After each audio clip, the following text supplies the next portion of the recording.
Welcome to the Unfiltered Truth with Dr. Bridgette, author, speaker, podcaster, and licensed therapist. She's a truth teller, a barrier breaker, and a change maker, bringing you real conversations that inspire growth and transformation. But first, a quick note. Any stories or incidents shared here are general in nature and not specific to any individual. This podcast is for education only and not counseling. No specific advice will be given during the show. All inquiries should be sent by email for response. All professional and educational insights are given with the scope of Dr. Bridgette's expertise and based on latest research in mental health and related fields. Now, let's dive into today's conversation.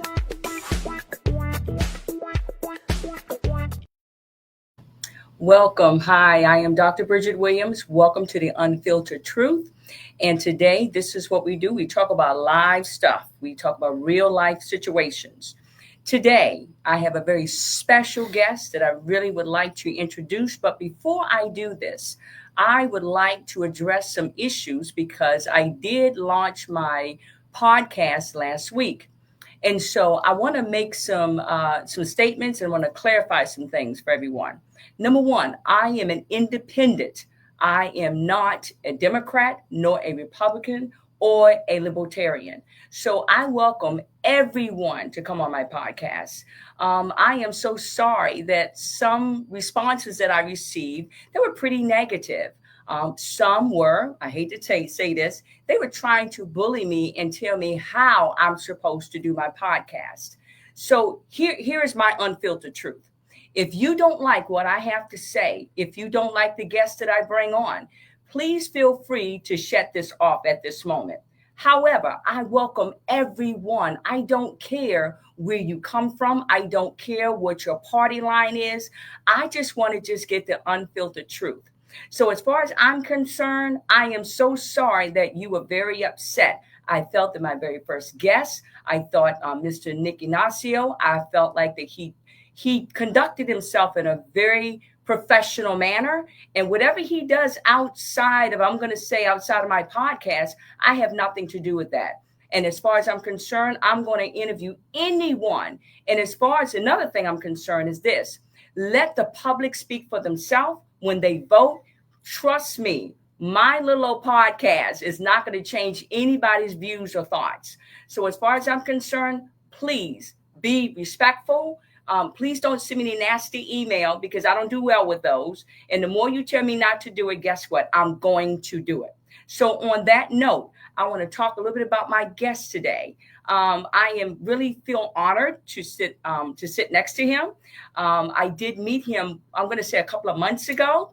And to be honest, I think he downplayed what his role was and what he did in the military. He is retired. He served our country, and I'm so thankful for that. Now, I want to tell you a little bit about Mr. Forrest Miller. He's a father. He's a leader. He's a retired soldier, and he's now is running to be one of our delegates as well in this 63rd district. So I want to read a little bit about Mr. Forrest Miller because, again, he downplayed himself a little bit. Mr. Forrest Miller, he was born and raised in a small Alabama county between Selma and Montgomery, Alabama. He enlisted in the U.S. Army in 2000 and later graduated from the Warrant Officer Candidate School in 2009. He retired in 2021 as a Chief Warrant Officer 3. His assignments were this. I was very shocked. He was a White House communication agency where he set up communication equipment for the president, vice president, and first family. Boy, I really like to know a little bit more about that one. U.S. North Command, his North Command in Colorado Springs, and he spent years in the 82nd Airborne Division in Fort Bragg, North Carolina. He served 2 combat tours with one big in Iraq in support of Operation Inherent, which wasn't that Operation, was that Iraqi Freedom? Mm-hmm. Okay, my husband served in that one. Yep.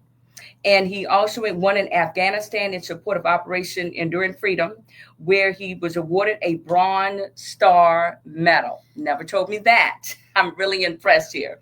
He was also deployed in numerous locations such as the UN General Assembly in New York City and multiple G8 summits around the world in support of the President of the United States while stationed at the White House Communication Agency. His education, he holds a master's in network and communication management, a bachelor's in science and technical management, and an associate's in applied science in network administration. His family, he currently resides in Spotsylvania County. He's married, he says, to an amazing wife named Jamie Miller, who is also a veteran. Well, he did tell me that. He's a former law enforcement officer. You did not tell me that. And he also says he has two beautiful, intelligent children that they attend our public schools in our county. I want to welcome Forrest Miller. Again, he's running as one of our delegates. And actually, his opponent is going to be Phil Scott. And as far as I'm concerned, I am just honored to have him sitting amongst me on my podcast. Let us welcome Forrest Miller. Thanks, Dr. Williams. Thanks for having me. One correction on that. My wife, if she's watching out there, she's probably losing it right now. She was the police officer in the house and the school resource officer. So I'll fix that wording in my intro. Okay, that's okay. That's all right. Yeah, thanks for having me. I made it. We know traffic. It's always a challenge around here. And I walked in about 4 minutes early, so I'm feeling good. Awesome. So tell us a little bit more about yourself. Tell me why you believe that you're going to be the best candidate to run in our district, because you're in my district. Yep. So this is a good kind of start with why. And I'm reading a really good book, rereading. It's been one of my primary influence books in my life. Start with Why by Simon Sinek. Always go to the purpose you're doing something. So I believe right now, more than ever, we need to show up with a sense of leadership, experienced leadership that's rooted in empathy. We need to get out there and actually engage with the community and see what they need. Go to the Board of Supervisor meetings, go to the school board meetings, take that message to Richmond and make sure we're doing what we need to do in Richmond, passing legislation, showing up in leadership roles, bringing people together to solve problems like I've done in my military career. It's just needed so much right now because I think right now we can see that the process is broken. People just don't trust their government. Mm-hmm. And I want to bring that leadership, all that 21 years of leadership experience to the table again and be able to bring the community together. I think people are hungry to have that barbecue again with their friends and not have to check what bumper stickers are sitting in their driveways.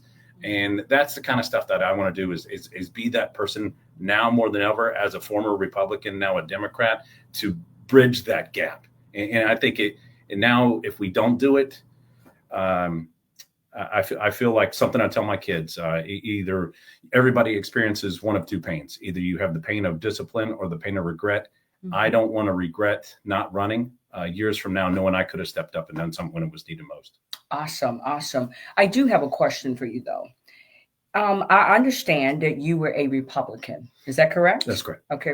How long had you been a Republican? So when you're serving in the military, you just keep your head down and work. Mm-hmm. And you really look at the things. Your single issue voter kind of takes hold a lot.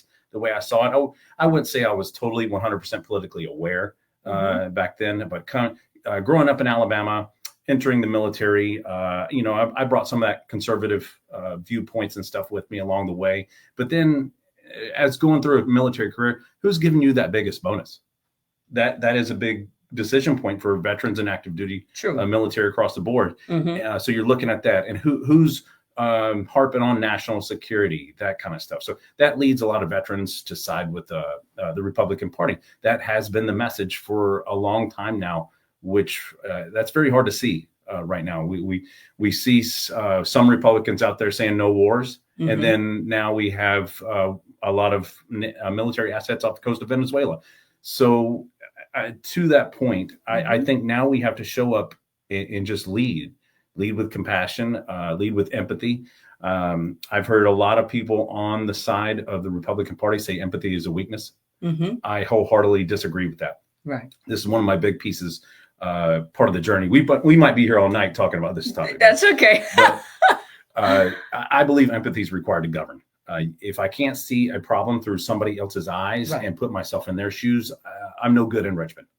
It's true. And I can't do anything That's if I true. don't see it through their eyes. So I believe showing up with integrity, honesty, transparency is huge. Right. It's part of the campaign message. I'm probably transparent to a fault. How it is.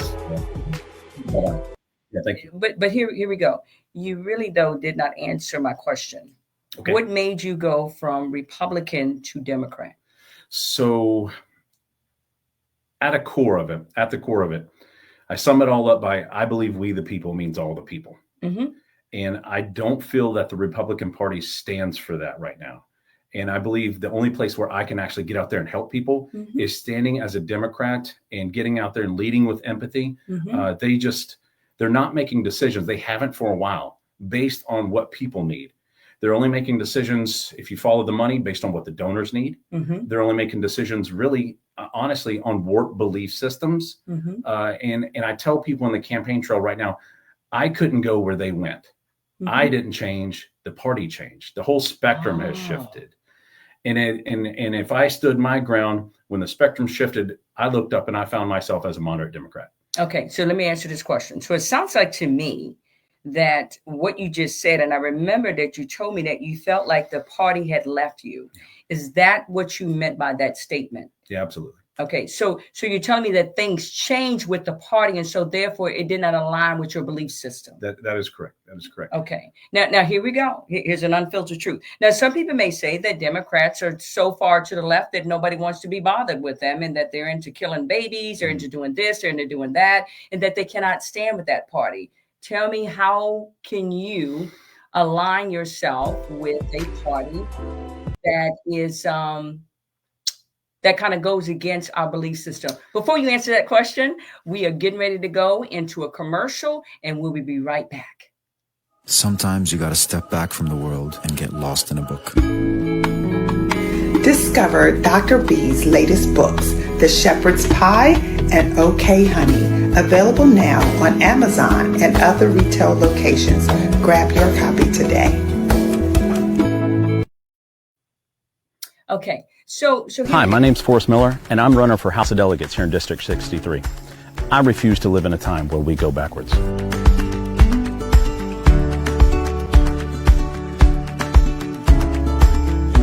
The freedom to be who you are, be with who you love, and believe what you want to believe is under attack. Our community is at a crossroads right now. The responsibility to maintain and further our democracy now rests on our shoulders. With over 20 years of experience in leadership as a retired veteran, I will fight for everyone and help people build a future that aligns with our guiding principles. We all have certain unalienable rights, which are life, liberty, and the pursuit of happiness. Now is the time that we remember why our forefathers left these words for us. As delegate representing District 63, I will work tirelessly to make sure the freedoms you are all guaranteed by the Constitution remain intact. My name is Forrest Miller, and I approve this message.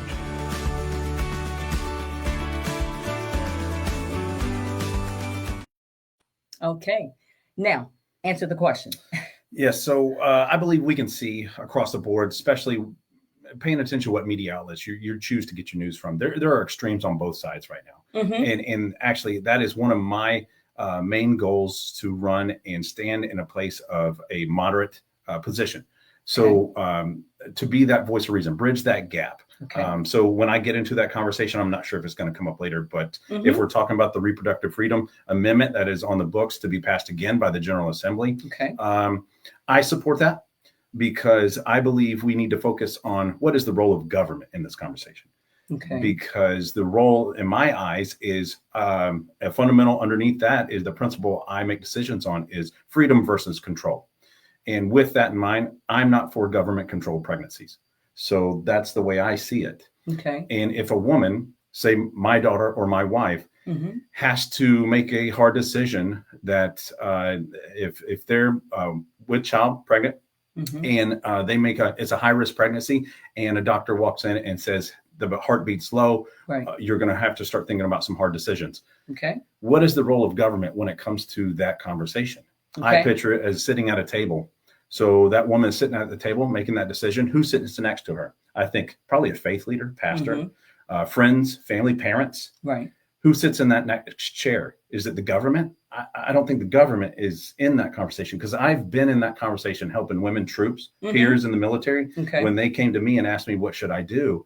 And this is a heavy conversation. Right. I don't think the government has a seat at that table. I'd rather somebody else fill that chair, like a third-party counselor, to help make that decision. So if the woman is making a decision based on financial reasons, that kind of stuff, well, a counselor can say there's programs available that can help you out. So social services, promoting social services has been a key, big part of my campaign. So. Okay, so let me interject here for a second. Then, so I get it. I get where you're coming from. So do you believe that there should be somewhat of a limit when it comes to an abortion? So, for example, and again, I'm going to sound like a Republican. Okay? Oh, there you go. Because I'm an independent. I love it. So somebody may say, well, you know what? My daughter was raped. Okay. And she's young, and she was not expecting to get pregnant because it was an unwanted pregnancy. Okay. What if somebody also we talking about incest, that they were also molested and got pregnant as well? Do you believe that there should be some kind of there should be some form of a limitation? So like for myself, I'm going to speak for myself. If a child was molested, or if there's something doing incest, or if it's a high risk pregnancy, I don't have a problem with a woman having an abortion. Now, but here's my belief system. Now, it's one thing for you to be out there casually just having sex because you're just having it, and oh my gosh, and I just don't want a child. And there are some women that I've met that have used birth control or abortions as a way of getting rid of an unwanted pregnancy, and you're using it as a form of, as they say, it's managed care. No, now you're at this point, you're kind of reckless at this point. Yep. So the current law in the books is a woman can make the decision here in the Commonwealth up to 26 weeks. Okay. And then a panel of 3 doctors has to be consulted to be able to have an abortion past that mark. So they have to take a look at the file. It's case by case. If the mother's health's in danger, that sits right in the middle of the medically accepted 24 to 28 week kind of the acceptable range right there. So Virginia is very well positioned right there. So the amendment actually that's coming up again to be passed and put on our Constitution to solidify this is to change that from 3 doctors, because you can't find 3 doctors in rural Virginia. No, you can't. So it's going to change it to 1. And moving forward, I think, especially with our cuts in healthcare, the ability to find a doctor is going to be a challenge. Hard. It really is. So I'm in favor of that, and just put it back on medical professionals, because I'll tell you right now that I'm not one. And I believe in consulting subject matter experts in every topic. So it sounds like you believe that it should be between her and her doctor. Absolutely. Now, unless, again, I have met some women, they said that they had to have an abortion because the doctor had said that this was a high-risk pregnancy to the point where the child was going to die anyway. So they made that choice. But again, that was between them and their doctor, is what you're saying. Absolutely. And to the point, and I'm very transparent with this. Oh, go ahead. And to the point where you said that some women are viewed as this is a method of birth control. That's where the counseling comes in. That's where compassionate counseling, folks that are trained to deal in this conversation, to shed some light. Maybe the expecting mother doesn't know about certain programs that are out there, or is not seeing things clearly. So that's where that service, I believe, is key when it comes to that. So I would definitely be on board supporting that. So we would consider that to be what we would call wraparound services. So we have a client that obviously there's many services out there, but so you wrap those services around that person to make sure that they get exactly what they need, and they are pretty well informed as well. If they make a decision, I want to have an abortion. Hey, but guess what? Here are services out here. This is what you have. Yep, absolutely. And if I can make one more point on this, to be that person that is going to be completely transparent when it comes to this is the pro-choice community that's out there right now. The role of government allows you also to be pro-choice. So if you have a pro-choice belief inside you, and you're holding that true to who you are, and you influence those around you that are having to make these difficult decisions, advise them according to your values. You can still do that. And that goes back to the role of government. The role of government is supposed to be to set up a framework of success for society. And inside that framework, we shouldn't pass legislation that might end up in the death of one mother because she could not have that medical procedure when it was needed. I read another this week, a woman out in Texas. Doctor told her the heartbeat is getting really low. You're going to have to start making some difficult decisions and travel plans. Oh, because they're reaching the point where the baby is going to pass away inside the mother, and they can't do that in Texas. Oh, okay. It's not allowed. And she said, "What do you mean?" And she said, I'm not getting an abortion. She didn't understand that what she's about to have to come to terms with to save her own life is technically an abortion in the medical definition. And the doctors out there are not allowed to do it in Texas. So, and she said, I don't have the resources to travel. So what does she do? And to that point, that exact example is why I stand where I stand. And I believe the Commonwealth needs to allow women to make their own decisions. Save their own life. No, I respect your opinion on that one. Now, I did go through your website, and I'm going to also bring up something else. And eventually, I'm going to get to some of these questions that people had sent over as well. I looked at quite a few of the things of what you were planning to touch upon. However, now you know when I met with you, what my biggest complaint was. And I did not see anything that pertaining to the military widow. Now, I don't think people quite understand. You would understand this, that when we're talking about a military widow, the first thing people are thinking of is they're thinking that, we're getting all these services that's going on. But the majority of when our spouses pass away, they're like you, they retire. They are retired. And we're in a whole different situation. And so I'm fighting for when it comes to that military widow and making it so that we reap those benefits, the same thing. So if our husband was getting that real estate tax exemption, that it passes on to us. And my husband was 90% disabled. And I'm not going to lie, I thought it was, excuse my French, it was a shit move that what they actually did an actual amendment when it came to that piece. And all he simply had to do was put in service connected in that particular area. So I want to know, what do you plan to do for that military widow that is in my situation that I could have benefited from that? Absolutely. Thanks for the question. I can see that by the empathy. Looking at that from my perspective is to that point where that language does have to be cleaned up, because nobody should have their expenses increase because a spouse passes away. Bottom line. So whatever it takes to clean up that language to incorporate all scenarios, that has to be done, because I think the scenario you're talking about will affect a large community, especially those getting ready to enter that double retirement zone, probably. And to that point, usually your annual salary is coming down at that point. So you really have to start planning out what the power bill looks like, the mortgage, if you still have a mortgage. Absolutely. So you shouldn't take on that extra bill at that point, right? Just because of that. And that's where I stand on it. I know it's not on the website, but it's going to be on the top list of things to do. I don't know if they're going to like me in the General Assembly, because I'm going to get a whiteboard and we're going to get after it. We're going to go old school to-do list. So. No, I love that. And seriously, I think that a lot of people that we like to profess, I'm Christian, I'm God, or I really believe in God, but yet what our scripture says we're supposed to do? What? Take care of what? Our widows and our orphans. Yes. And a lot of people like to profess those things, but yet I don't see their actions. Or this is another thing I'm sick of, and this is why I'm an independent.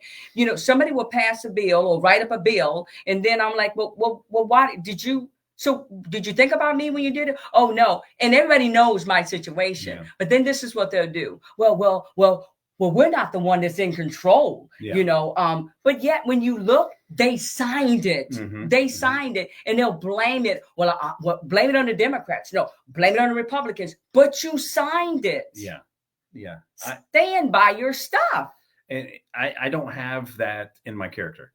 So I know, just approach things. We get nowhere if we don't approach things very transparent, very honest, just coming to the table with no side agendas in place, not who I'm trying to work a deal with on another deal. It's just about getting things done. And I think that goes to your point about how you talk about government. Yes. It's how a lot of people talk about government. Yes. They're frustrated. Yes. And it's not going anywhere. And I think, my son tells me at the house, he's 14, he just started high school.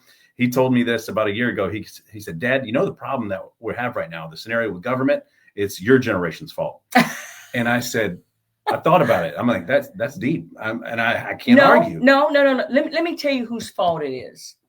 It's those baby boomers. Yeah. Who's sitting right now in DC, in Congress and the Senate? Mm-hmm. We've got nothing but baby boomers, folks that should have been retired. Yeah. They've been there since Jesus been a baby, and they should have been left. Do you believe in having limited terms or term limits? So I got this question at the NAACP Spotsy Forum the other night. Okay. And I signed the pledge for term limits. Good. And I believe, I believe what it should look like is a military leadership style approach where it's a pipeline. You're always growing that next leader. Yep. That junior leader steps into that senior leader, and that senior leader steps out and takes a mentorship role, and then counts. Yes. And I think we need to get back to that because folks that hold seats for 30, 40, 50 years. Oh my gosh, they're no longer effective. They're just riding. Look, this is what I believe. They're riding that train because, see, we know that you don't make a lot of money as a delegate and as well as a Senate. You really don't. You know what it's about? It's the power, the pomp, and the prestige, and it's the name recognition is what gets you there. And at that point, I had a actual client that he was in the Marine Corps, and he had a famous expression or a statement that he said, and he sounds just like you. He said, I would rather leave as a hero than to stay as a villain. I said, what do you mean by that? He said, what I mean is this. He said, a lot of times when you're in the military, he said, yes, you have good intentions. He said, but the longer you stay in a spot, what happens? You totally forget why you got into that position in the first place. Yeah. Now you're just sitting there just to sit there. And this is our problem right now. We're talking from up there to DC to right here into our state area. Some of these peoples, we know that they're not here to do anything but to ride that gravy train and stay in that spot. Yeah. They're no longer effective. Absolutely. Yep. And that's why the military actually moves you around. They PCS you from site to site because you grow as a leader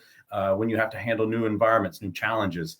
And if you stay put, you get stagnant and you don't bring anything new to the table. No, you don't. New ideas that are needed right now and more than ever. Absolutely. So I love it. I love the fact that you but here we go. We know who's going to really put themselves out of a job. And yes, that is true.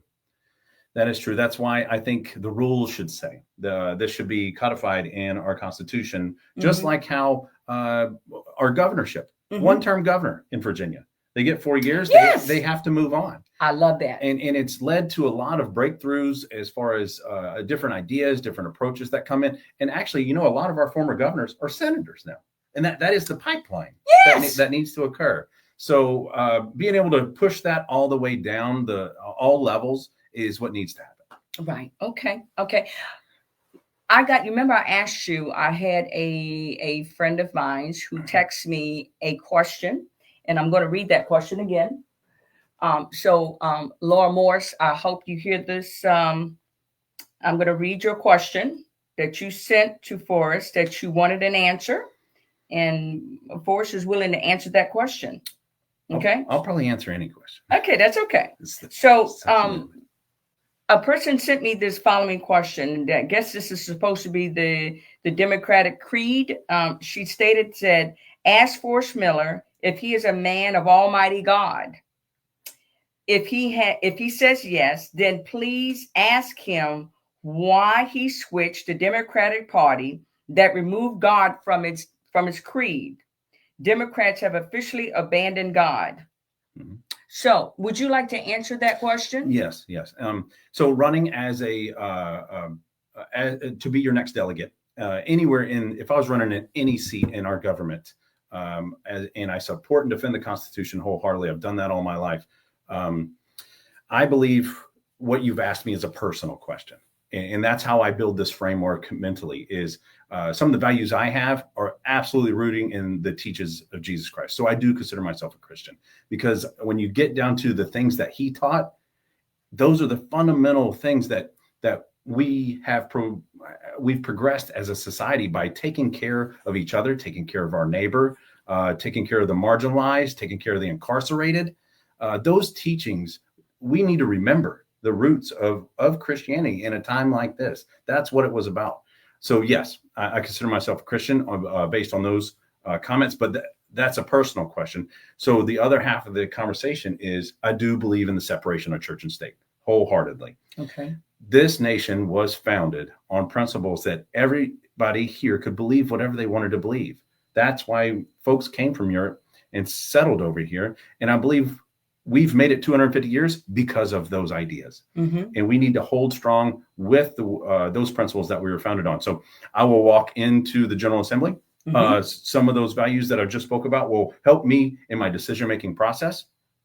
So I'll fight for, that's what I wrap up. We the people means all the people. I think I can ball up all those teachings into that one statement and enter in and make decisions on that. But if somebody comes in from another faith, absolutely, we're going to have a conversation because you have a seat at this American table too. Okay. So here were some other questions. Somebody said, what are your priorities for improving public safety in our area? Okay. So coming from a law enforcement background, some of my combat deployments, my wife was a police officer pulling night shift and then swapped over to be a school resource officer. Actually, I don't know who raised our kids for some of that time there because I was deployed, but I think we had somebody good because they turned out great. Okay.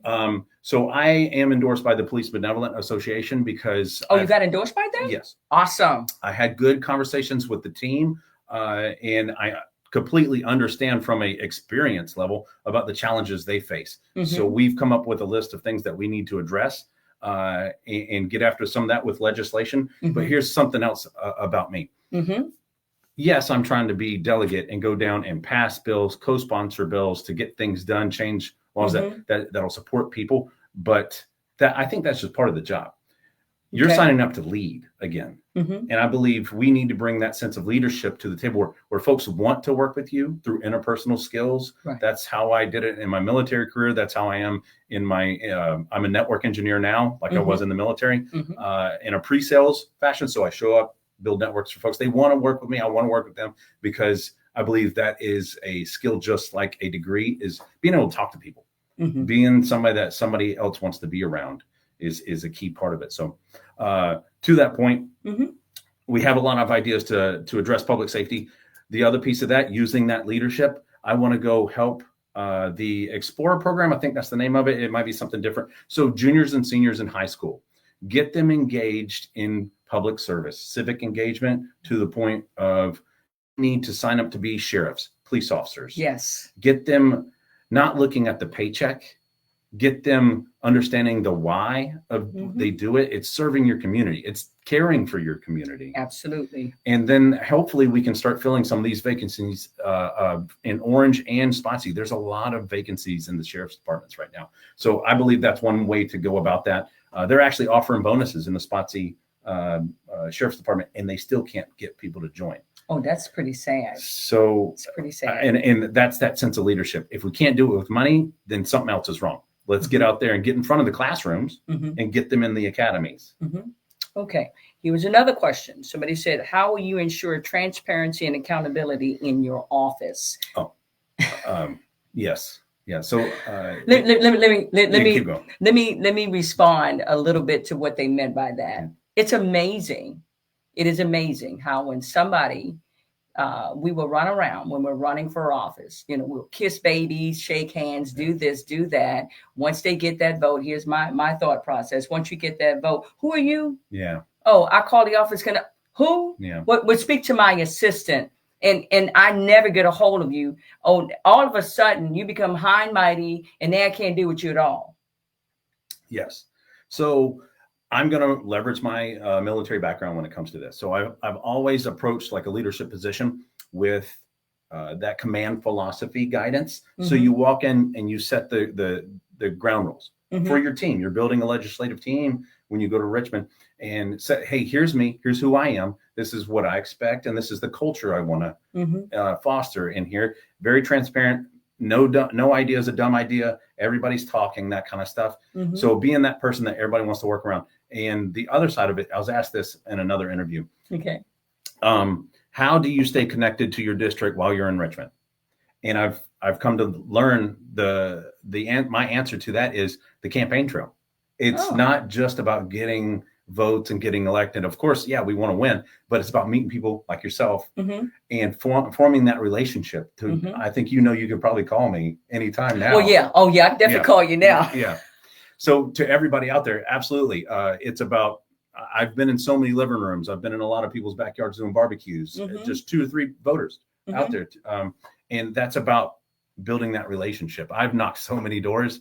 I've had to get another pair of shoes. So. Oh my gosh. You say those heels were made for walking, huh? Man. Okay, so here is another one. I'm kind of watching to see if anybody's going to ask any questions. How often do you plan to meet with constituents? And I think you've already answered this question. And what is the best way for us to share concerns with you? I think you just answered that, but go ahead. Yep. So I would say the how to meet is going to be, I'll meet as often as we need to, because I think every day it's another year, it feels like right now with the news cycle. And so things are moving so fast right now. My goal is to meet as often as I need to and be available through email, through phone calls. I'll show up in your living room after the election.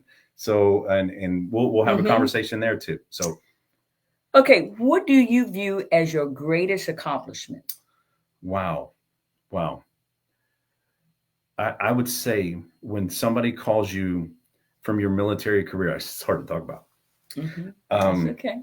They call you and they say, "I'm proud of you." You've had that positive impact in somebody's life. And just being that person, that means you're doing it right.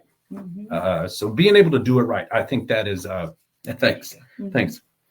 Being able to do it right means you're doing it the right way, and you're being that example out there that I think is needed now more than ever. So you got me with that one. Yeah.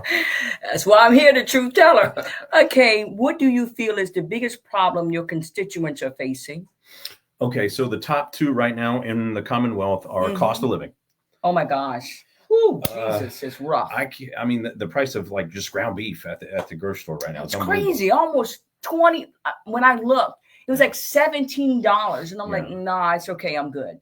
So to that point, I mean, we can get after doing things, certain pieces of legislation across the board that can address some of this. The one thing that I want to do myself is right now, I don't know if everybody's tracking the details on the data centers and do not get me started on them data centers. Those data centers, they run up our electric bill and they run up not only just the electric bill, but they say the water bill goes up as well. And I'm really I need to, we've got people selling stuff and we'll do stuff for the sake of money, but yet we're not looking at also our area has grown beyond what it was supposed to have grown. True. And I'm telling you, when you can't even get around your own community, or you're looking at your water bill, you're looking at your electric bill is out the roof, and you've got a massive data center down the street from you. Yeah. So I'm not anti-data center. I'm a network engineer. If it's done responsibly and it can benefit the communities, the revenue that comes from just the data center being there through tax revenue. Also, it brings a medium-sized data center brings in at least 46-figure salaries into your community. So that's more taxes dumping into the community. So we can build that school, which Spotsy needs 2. I've talked to the superintendent about that.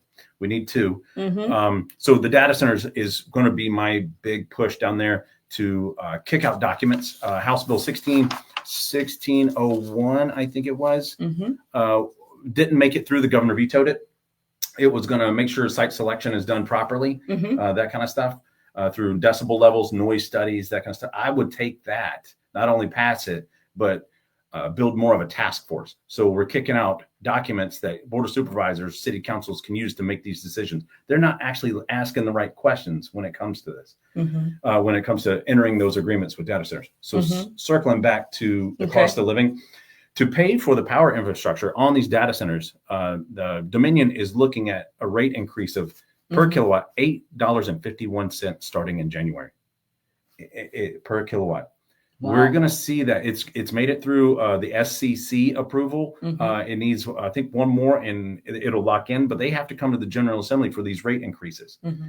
I haven't accepted any money from Dominion, so I am free to say no to that. Good. I think they need to go. I would advise Board of Supervisors and Dominion, go to the manufacturers, the people building the data centers, the operators, Amazon, Microsoft, Meta. They pay for that. They come in and they help us build that. If they want to be here, because they need to be here more than we need them here because of our fiber optic infrastructure. As a network administrator, I understand it. The transatlantic fiber cables come on shore down at Hampton Road area, and we have a huge fiber infrastructure that runs up and down 81 and 95. Now they're putting in the cross links between the two interstates. I think you can see them going in on the side of the road here in Spotsylvania County.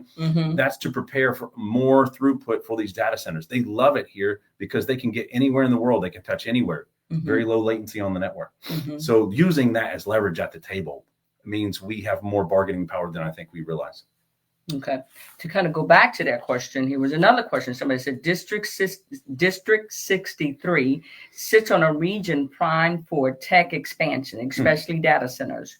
What's your plan to balance economic growth with environmental responsibility? Yep. Good call. So a lot of folks that are out there that are thinking that that water is an issue. It can be if you're not asking the right questions. So cooling for these data centers can occur in a closed loop network.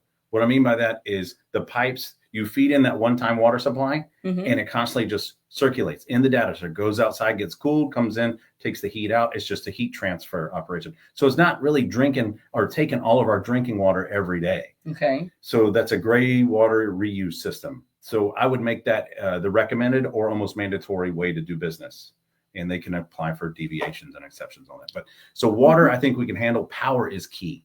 They take a lot of power. So we really need to start looking at, if we're going to take the Virginia Clean Economy Act seriously, that says by the year 2050, we need to be using 100% fossil-free fuels to generate our electricity.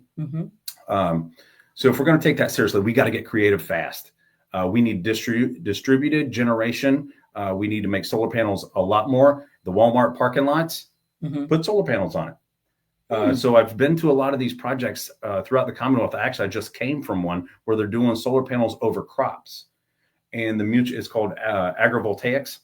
The mutual benefit relationship between the solar panel, if it gets too hot, it doesn't really work as well. But growing a crop under it, the evaporation cools it.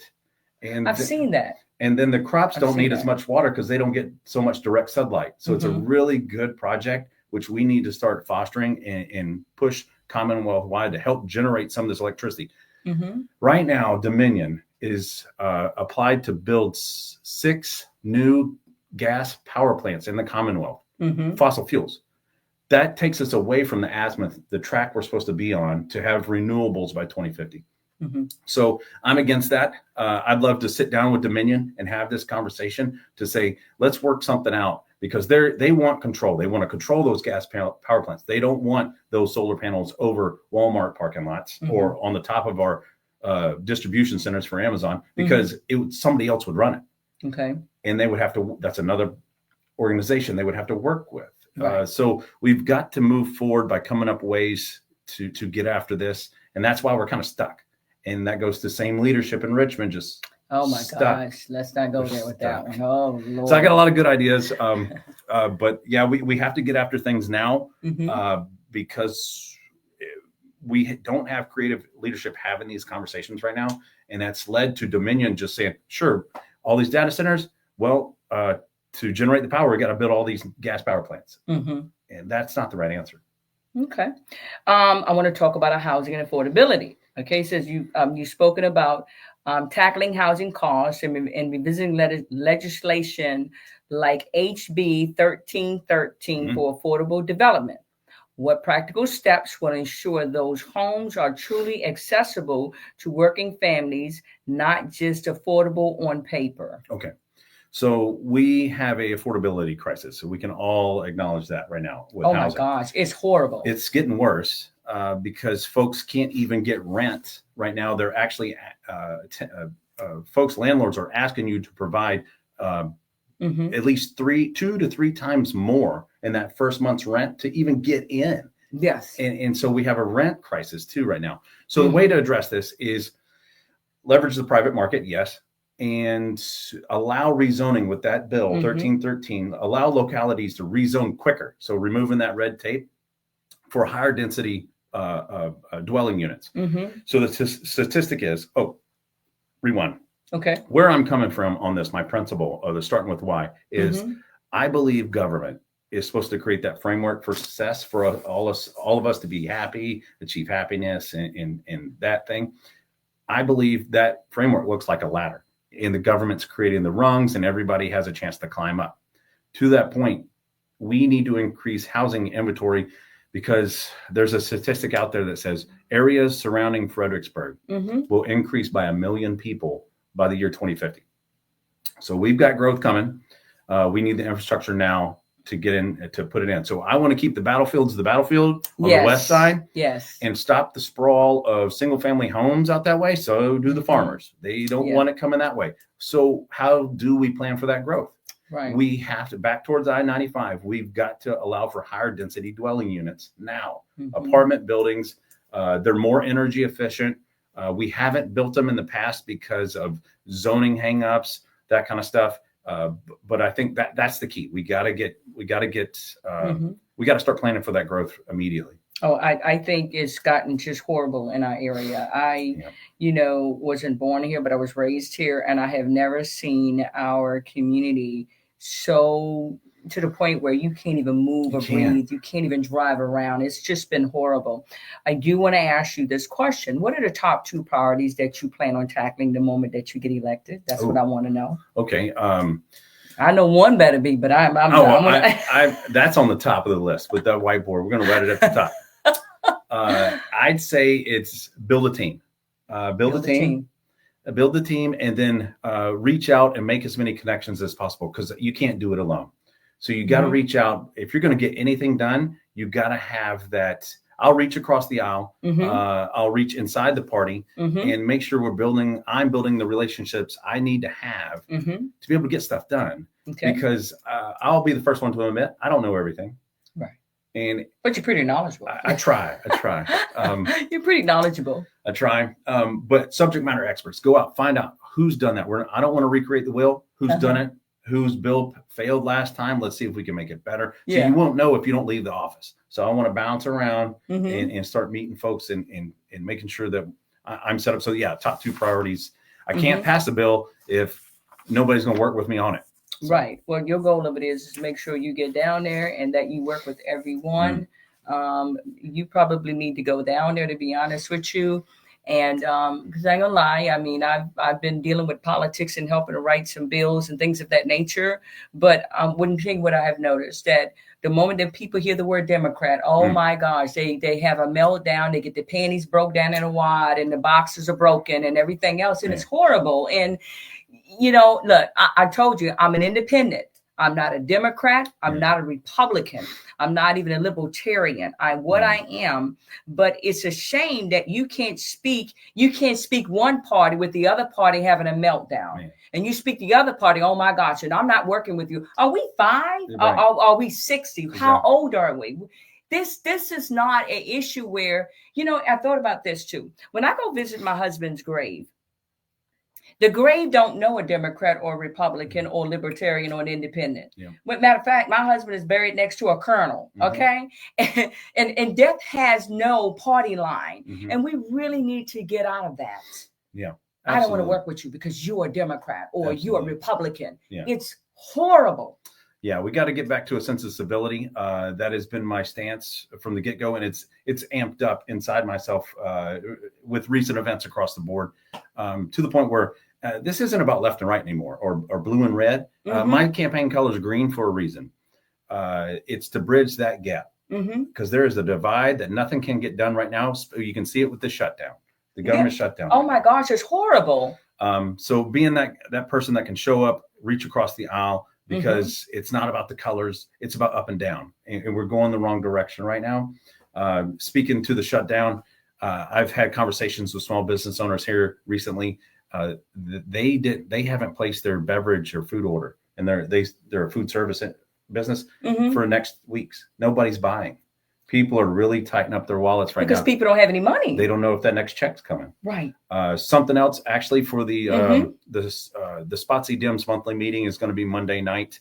We're going to have some reps out there from the Fredericksburg Food Bank, because food banks are already getting hit hard because people are prepping for not getting that check. So they're already getting in lines for the food banks. They've already told us about it. So we're going to have a drive.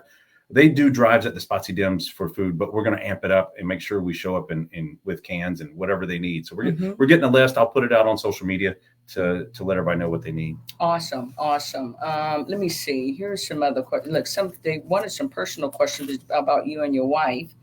Let me ask this question. Leadership comes with criticism.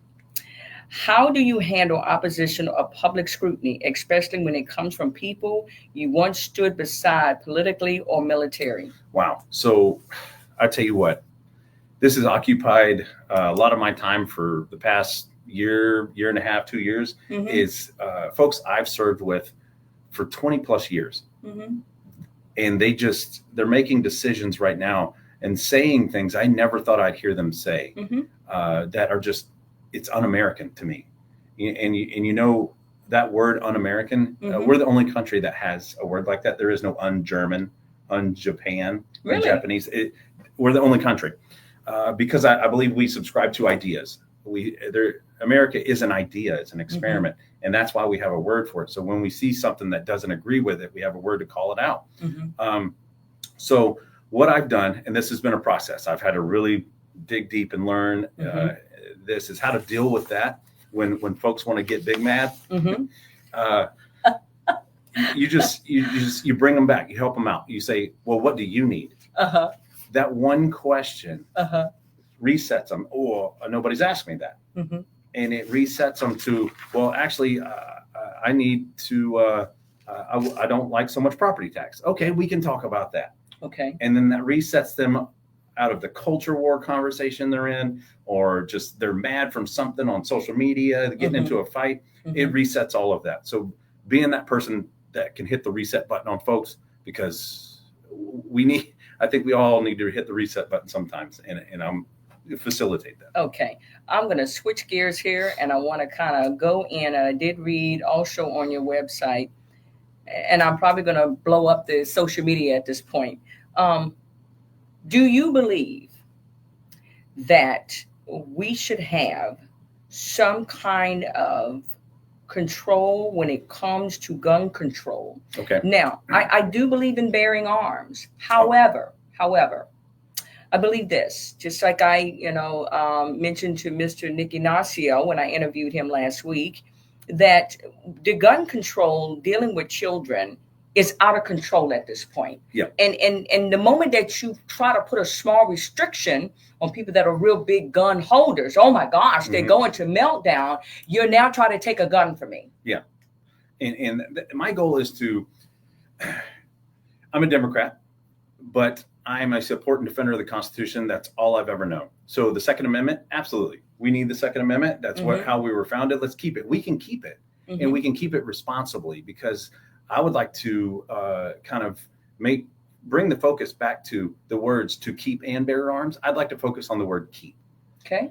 So to responsibly own is what that means to me. Okay. So to help what is the role of government in that conversation is to help folks own responsibly. So I would like to incentivize gun safes, trigger locks, lock boxes. Okay. And then, but don't we already have that already in effect anyway? It's already in place. So I talked to a lot of people. They don't know. They don't know. And I think we have to address the issue, just like the third grader that brought the weapon to school in Spotsy. The weapon was unsecured at the house. So to that point, I think we need to have those items available. And another point, I didn't know until on the campaign trail, I'm talking with somebody, that a lady I met, she runs a gun safety course right down in Spotsy towards Orange.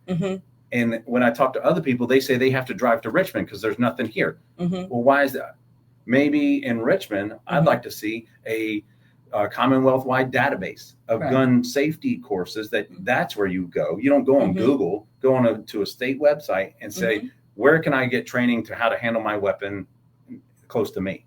And so people can get certified as a gun safety trainer, and then they register their class on there. Okay. And using that, they'll teach how to properly store the weapon, Okay. how to handle it, and then also supporting a bill that passed General Assembly last General Assembly and was vetoed by the governor. All it simply said was school boards twice a year would have to issue out notices that said,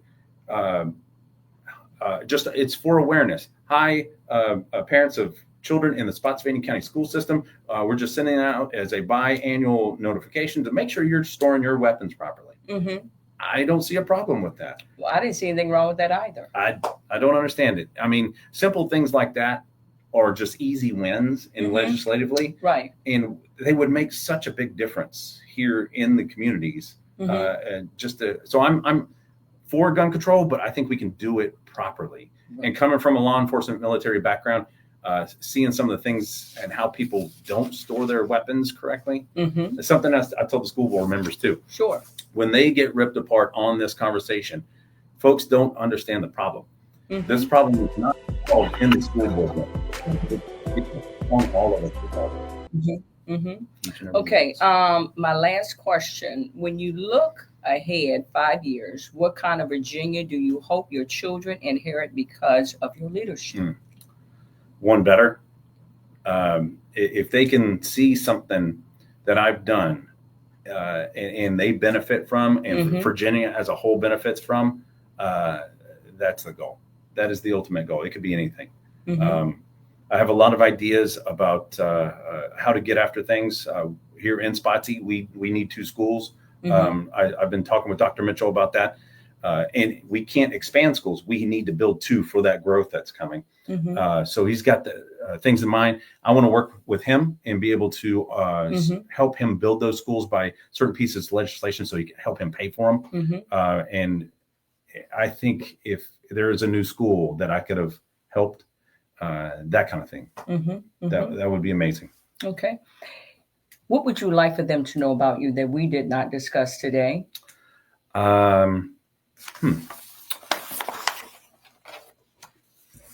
That's a good one. There's a lot. There's a lot. I'm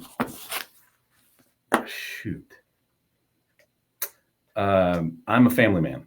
Okay. I think I love my family. We have I make sure they're very goal oriented and they stay on task. And some of them are not right now. So we've had some conversations. So just keep them locked in. And to that point, where the same thing I try to help them out with is the military teaches you this. Yeah. You got to stay goal oriented. Something else I would like to. Sure. I want to leverage that leadership position to the point of I'm showing up in classrooms and I'm having conversations with children and kids and like, what do you want to be when you grow up? And I think we need to get back to that. How are you going to get there? Right. Like, what are you doing right now that helps you get there? And starting having that conversation, like the counselors have it and stuff. But I think adding that extra kind of leadership, I want to show up in the recruiting stations.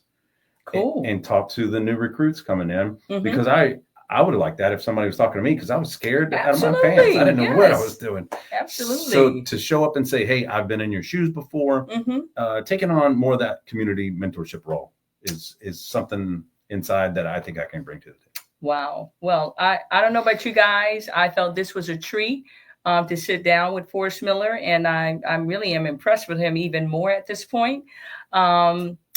Nick Ignacio, yes, you're very welcome for me interviewing you, and I am going to eventually interview your opponent. And again, I do want to say this.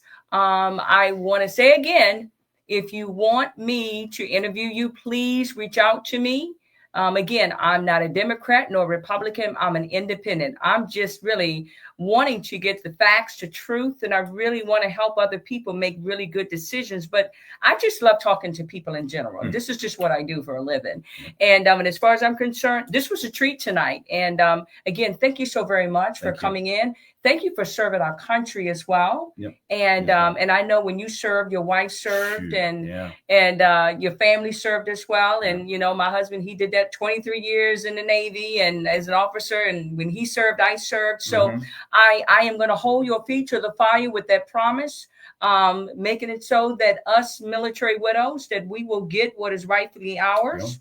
Yeah. And hopefully, you'll help me with the No Widow Left Behind campaign. Yeah, absolutely. All right. Other than that, guys, thank you so very much for tuning in. Please, by all means, go back, you always replay this again on your podcast. And other than that, you guys have a wonderful evening. Thank you so very much. We appreciate you tuning in. Thanks a lot. Okay.